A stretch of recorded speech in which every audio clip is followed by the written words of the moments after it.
जय मसीह की। आज के इस प्रोग्राम में आप सभी लोगों का स्वागत है।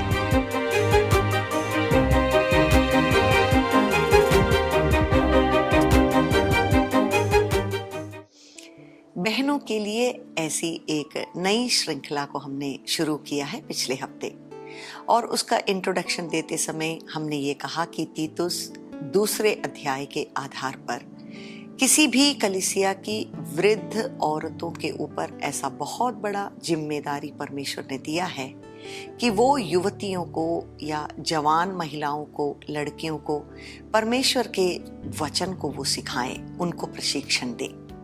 तो अब आगे के कुछ एपिसोड में ऐसा ही कुछ हम करेंगे कि परमेश्वर के वचन में जो बहनों के लिए कहा गया है, जो महिलाओं के लिए कहा गया है, उन बातों को हम एक एक करके ध्यान करेंगे। आज हम फिर से उत्पत्ति के पुस्तक में आ जाते हैं और हम ये देखना चाहेंगे कि जब पिता परमेश्वर ने एक स्त्री की रचना की तो उनके दिल में क्या था। कई बार हम अपने समूह में ऐसा देखते हैं, अपने परिवारों में, हम अपने देश में हम ऐसा देखते हैं कि महिलाओं को नीचे स्तर पे उनको देखा जाता है। ऐसा समझा जाता है कि वो थोड़ा सा उनका कैटेगरी नीचे है। कई बातों में जो है उनको आगे नहीं आने दिया जाता है, और ऐसी कई बातें हम अपने समूह में देखते हैं, कई परिवारों में हम देखते हैं। विशेष तौर पर उत्तर भारत में ऐसा देखने में आया है कि महिलाओं को जो है हमेशा उनको एक इंफीरियर पोजीशन दिया जाता है।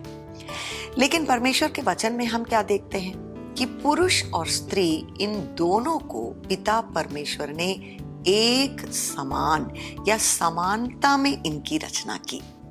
So God has created man and woman as equal but different. ये बात तो बिल्कुल सही है कि उन दोनों को एक समान और वो इक्वालिटी में अपने रूप में और अपने स्वरूप में पिता परमेश्वर ने उनकी सृष्टि की। लेकिन जब हम ये सोचते हैं तो उसी समय हमें ये भी समझना है कि इन दोनों को बिल्कुल डिफरेंट रीति से परमेश्वर ने इनकी रचना की है। कई बातें हमारे शरीर से लेकर के हमारे दिल दिमाग, हमारे सोचने का ढंग, हमारा जो इमोशन है, हम बातों को किस तरह से देखते हैं, किस तरह से करते हैं, और कई तरह की जो है गिफ्टिंग्स और टैलेंट्स जो परमेश्वर ने पुरुष और स्त्रियों को दिया है, इसमें बहुत अंतर भी पाया जाता है। तो आइए हम उत्पत्ति पुस्तक में देखें। पिछले हफ्ते भी हमने इस वचन को देखा था। उसका 27वां वचन ऐसा कहता है, तब परमेश्वर ने मनुष्य को अपने ही स्वरूप के अनुसार उत्पन्न किया, अपने ही स्वरूप के अनुसार परमेश्वर ने उसको उत्पन्न किया, नर और नारी करके उसने मनुष्यों की सृष्टि की। So God created man and woman in his own image. और यही वो बात है जिसके आधार पर हम ये कहते हैं कि पुरुष और स्त्री अगर देखा जाए तो उनकी आत्मिकता में या परमेश्वर से संबंध जोड़ने के उस मामले में उनको कभी हम पहले और दूसरे स्थान पर या ऊपर या नीचे इस तरह से एक डिवीजन हम उनके लिए नहीं कर सकते हैं। वो बिल्कुल समान है परमेश्वर की आंखों में। इसी बात को जो है हम गलतियों की पुस्तक 3 अध्याय में भी हम देखते हैं, जहां पर ऐसी एक सीख दी गई जो पौलुस प्रेरित ने गलातिया की वो जो कलीसिया है उनके लिए जब उन्होंने ये लेटर लिखा, 3:28, ये बहुत ही महत्वपूर्ण एक वचन है। यहाँ कहा गया है, अब ना कोई यहूदी रहा और ना यूनानी, ना कोई दास ना स्वतंत्र, ना कोई नर ना नारी, क्योंकि तुम सब मसीह यीशु में एक हो। Praise God. वहां 3-4 कैटेगरी के लोगों के बारे में कहा गया है, जिनके बारे में ऐसा सोचा जाता है कि ये 2 तरह के लोग हैं। इनमें से एक तरह के लोग जो हैं थोड़ा श्रेष्ठ हैं, वो सुपीरियर हैं, और दूसरे तरह के लोग जो हैं उनको नीचा देखा जाता है। लेकिन यीशु मसीह ने जो हमारे लिए किया, यीशु मसीह ने अपना लहू हम लोगों के लिए बहाया, और जिस तरह से हम उद्धार पा लिए जब हम प्रभु में आ जाते हैं, तो ये कहा जाता है कि यीशु मसीह में जो है अब इस तरह का कोई भी अंतर नहीं है, नर और नारी के बीच में, स्वतंत्र या दास के बीच में, यहूदी या यूनानी के बीच में कोई भी अंतर नहीं है। They are equal in the sight of God.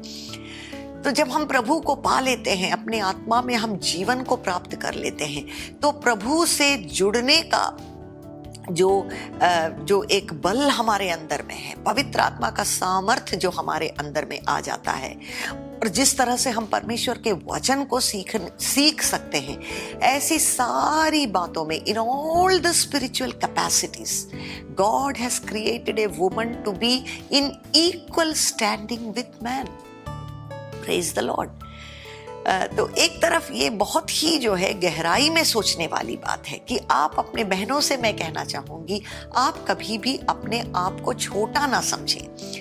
कई बार जो है जब मैं महिलाओं से बात करती हूँ, बहनों से बात करती हूँ, छोटे लड़कियों से स्कूल में जब क्लास लेने जाती हूँ, तो कई बार जो है उनसे बातचीत करते करते या उनका बात सुनते हुए ऐसा लगता है कि कईयों को जो है अपने स्त्रीत्व से ही उनको नफरत है।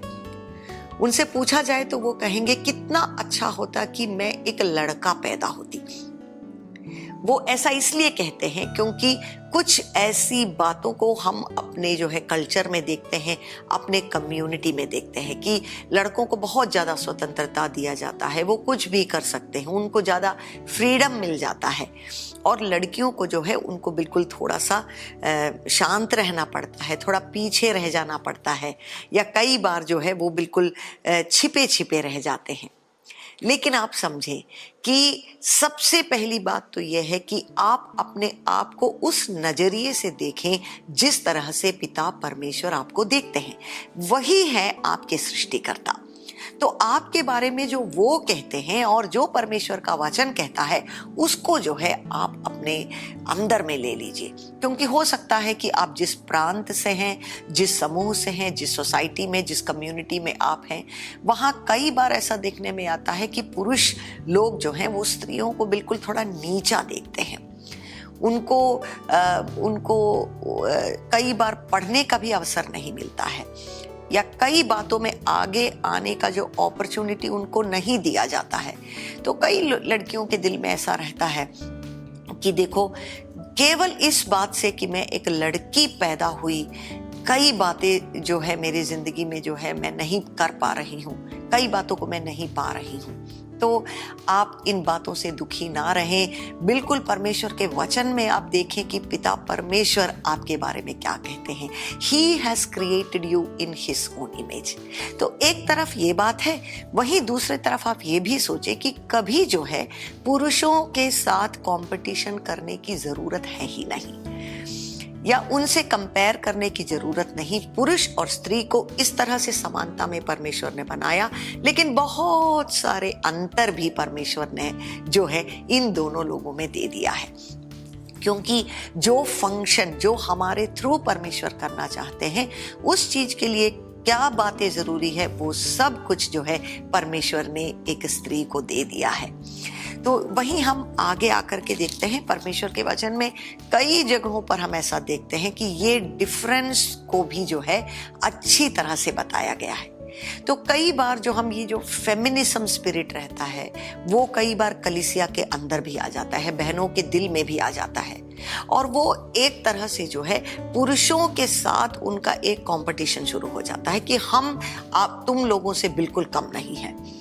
एक घर के अंदर अगर मान लीजिए लड़का है, लड़की है, बेटा बेटियां हैं, तो वो आपस में कंपटीशन करने लग जाते हैं।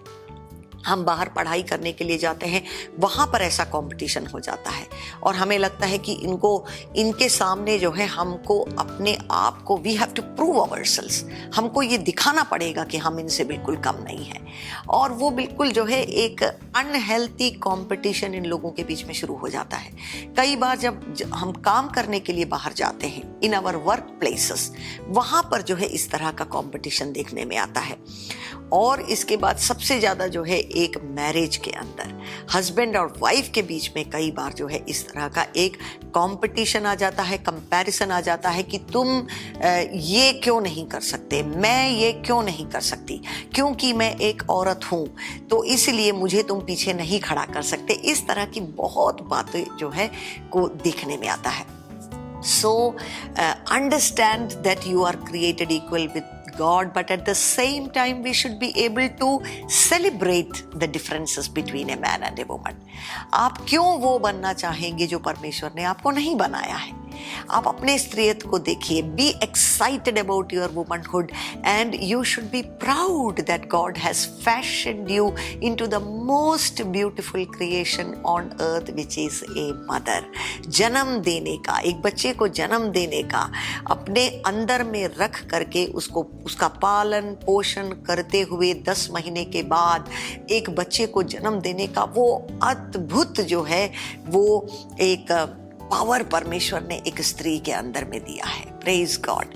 और यहीं हम आगे देखते हैं उत्पत्ति पुस्तक उसके 2 अध्याय में कि आदम को बनाने के बाद परमेश्वर ने देखा, उसका 18वां वचन ऐसा कहता है कि कोई भी जो है उसके समान एक सहायक नहीं मिल पाया। हाँ, ऐसा पढ़ता है, फिर यहोवा परमेश्वर ने कहा आदम का अकेला रहना अच्छा नहीं, मैं उसके लिए एक ऐसा सहायक बनाऊंगा जो उससे मेल खाए। 20वां वचन कहता है, अतः आदम ने सब जाति के घरेलू पशुओं और आकाश के पक्षियों और सब जाति के बनेले पशुओं के नाम रखे, परंतु आदम के लिए कोई ऐसा सहायक ना मिला जो उससे मेल खा सके। तो यहाँ हम एक बहुत अच्छा अरेंजमेंट भी देखते हैं पिता परमेश्वर की ओर से, जहाँ पर ऐसा कुछ है कि आदम को पहले बनाया गया, उसके बाद जो है हव्वा को बनाया गया और परमेश्वर ने कहा कि देखो ये तुम्हारे लिए सबसे बढ़िया पार्टनर है, ये तुम्हारे लिए सबसे अच्छा वो जो क्या बोलते हैं मेल मिलाप से परिपूर्ण वो सहायक है जो जिंदगी भर तुम्हारे साथ रह सकती है। Praise the Lord. तो आने वाले दिनों में हम ऐसे भी कई बातों को देखेंगे कि क्या अंतर परमेश्वर ने एक स्त्री और पुरुष के बीच में रखा है और हम उसको किस तरह से समझें, किस तरह से जो है हम खुशी खुशी वो स्त्रीत्व के अंदर हम प्रवेश कर पाएं जिसके लिए परमेश्वर ने हमें रचा है, जिसके लिए परमेश्वर ने हमें बुलाया है। और उस बुलाहट में खड़े होकर के जो कुछ भी परमेश्वर हमारे अंदर करना चाहते हैं, हमारे द्वारा करना चाहते हैं, हो सकता है हमारे परिवार में, हमारे कलीसिया में, हमारे जो है सोसाइटी में, उन सभी जगहों पर परमेश्वर जो है हमें इस्तेमाल कर पाए। Praise God. So man and woman they are created equal in the image of God. No difference. There is no difference between a man and a woman. You are all equal in Christ. That is what God says. और इस वचन को लेकर के आप ध्यान करें, आप मेडिटेशन करिए। वो प्रत्येक रूप से गैलेशियंस 3:28 उसमें जो हमने पढ़ा कि कितना ऊंचा उठा दिया परमेश्वर ने यीशु मसीह के साथ जो उनका टीम था जब वो इस धरती पर थे और सेवकाई करते थे। तो लूका रचित सुसमाचार उसका 8वां अध्याय उसके 1 से लेकर के 3 वचन तक आप पढ़ें तो हम ऐसा देखते हैं कि कई ऐसी बहनें थी जो यीशु मसीह के साथ हो करके सेवकाई में आगे बढ़ती थी। रोमियो का पुस्तक उसका 16वां अध्याय सबसे लास्ट चैप्टर में हम देखते हैं कि वहां पर भी कई बहनों का नाम लिया गया है। मिनिस्ट्री के बारे में जब बात किया गया है तो कई बहनों का नाम ले करके वहां पर कहा गया है कि किस तरह से वो जो है परमेश्वर के राज्य के लिए और सुसमाचार के लिए और प्रेरितों के साथ मिलकर सेवकाई करने में बिल्कुल उत्तम स्थान पर ऐसी बहनें जो है पहुंच गई। So praise God and God bless you all.